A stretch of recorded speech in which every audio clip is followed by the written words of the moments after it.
Good morning, students. I hope you all are having a very wonderful day. All the festivals have already been completed, they have already been over. Now it's the time to get back to your studies and be regular to your routine.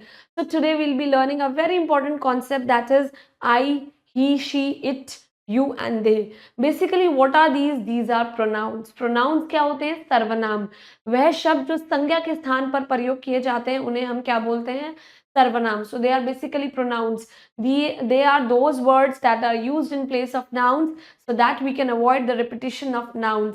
So let's just begin, and we will be learning the correct usage, that where we have to use all these pronouns respectively. So let's just begin with this chapter. So the title of our chapter is I, we, you, he, she, it and they. So what we will be learning? We will be learning the use of all these pronouns. So you have to look at the pictures and read the sentences very carefully. What do you mean by carefully? Means बहुत ध्यान से. और carefully क्या होता है बेटा? It's an adverb, right? Now, I am a boy, I go to school. मैं एक लड़का हूँ और मैं कहाँ जाता हूँ? School. You are a girl. आप एक लड़की हैं. Next is he is a farmer. वह एक किसान है.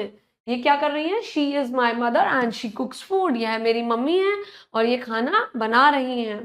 Next is they are friends. It is their pet.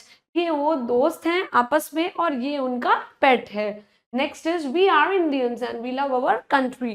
हम लोग इंडियंस हैं और हम अपने देश से बहुत ही ज़्यादा प्रेम करते हैं. So in the above sentences जो word हैं, that is I, you, he, she, it, they, we, all these are what? These are used in place of naming words. And what are naming words? Naming word means nouns. You can see they are nouns. Hence इनको हम क्या बोलते हैं? Pronouns. इनको क्या बोला जाता है? सर्वनाम. वह शब्द जो संज्ञा के स्थान पर प्रयोग किए जाते हैं उन्हें क्या बोलते हैं? सर्वनाम. So what are the points that you have to remember is that I is used for self or one speaker. जैसे मैं बोल रही हूँ, so for me I is used, right? We is used for ourselves or more speakers. जो हमसे ज़्यादा होते हैं उनके लिए हम क्या प्रयोग करते हैं? We.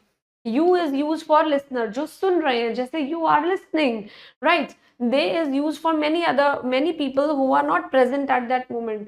आप और मैं बात कर रहे हैं उनके बारे में, बहुत सारे they are not studying. वो बहुत सारे लोग हैं और वो इस वक्त यहाँ पर मौजूद नहीं है. I, we और you and they are used for both. Male और females दोनों के लिए इनका प्रयोग किया जाता है. He is used for one boy and one man. एक ही boy और एक ही man के लिए प्रयोग किया जाता है. She is used for of course girl, because वो किसके लिए है? Girls के लिए है, female entity के लिए है, तो for one woman and of course for one girl. Next is it is used for living non-living things, जैसे कि trees, kids, animals, things, etc. Right? Now you have to read some other sentences. अब आप देखिए, I am a student. मैं एक student हूँ. You are a teacher. आप एक teacher हैं. We are friends. हम लोग दोस्त हैं. They are my neighbors. वो लोग मेरे पड़ोसी हैं. अभी वो यहाँ पे present नहीं है actually में. She is a dancer. वह एक डांसर है. He is a singer. वह एक गायक है. This is an elephant. ये एक एलिफेंट है और इनके पास बहुत बड़ी सूंड है. It has a long trunk. यहाँ पे उनके लिए क्या यूज किया गया है? It, एनिमल के लिए, right? So what we have learned that I, we, you, he, she, it and they, all these, they are used in place of naming words. And what are naming words? They are nouns. I और you, they are used for boy and girl too. Boy के लिए भी और girl के लिए भी प्रयोग होगा. He is used for a boy and of course a man, whereas she is used for a girl and a woman. And it is used for all the non-living things, example trees, kids, etc. Right?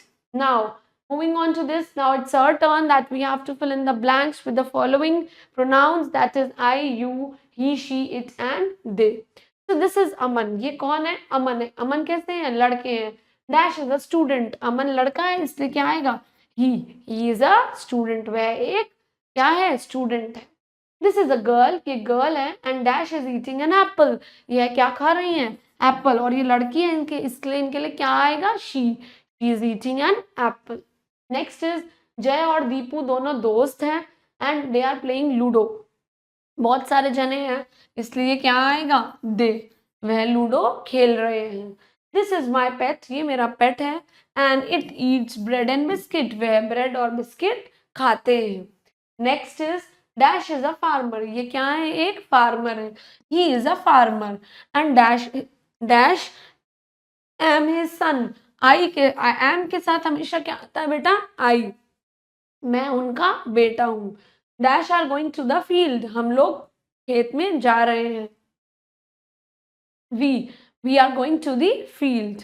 Now next, dash I am your friend. मैं आपका दोस्त हूं. I am your friend. Am के साथ हमेशा I. And dash are my friend. And dash are my friends means they are my friend. वह मेरे दोस्त हैं. Right. Now these are my toys. ये मेरे सारे टॉयज हैं. डैश are new. They are new. क्योंकि वो बहुत सारे हैं इसलिए वो कैसे हैं? इसलिए उनके लिए दे. और वो सारे के सारे नए टॉयज हैं. Next is Avi and I are players. हम दोनों प्लेयर्स हैं. We like to play hockey. हम लोगों को हॉकी खेलना बहुत पसंद है. और नाउ डैश are going to play. Now we are going to play. हम लोग खेलने के लिए, मतलब वी आर गोइंग, हम लोग खेलने के लिए जा रहे हैं. Next is Madhu is my sister. Madhu मेरी बहन है. And she is singing a song. वह एक गाना गा रही है. Since Madhu she is a girl, इसलिए गर्ल के लिए हम क्या प्रयोग करते हैं? शी. बॉय के लिए क्या प्रयोग करते हैं? ही. किसी भी non living thing, animal, kids के लिए क्या यूज करते हैं? It. Right. This is the horse and it runs very fast. बहुत ही तेजी से भागता है. Right. So that was all about pronouns that we have learned. So please try to read each day so that you can also understand the correct usage of all these pronouns, because these pronouns are very regular and they are used repeatedly while reading these sentences, while reading any book. Please go through this, keep doing hard work for your exam and have a wonderful day ahead. Thank you.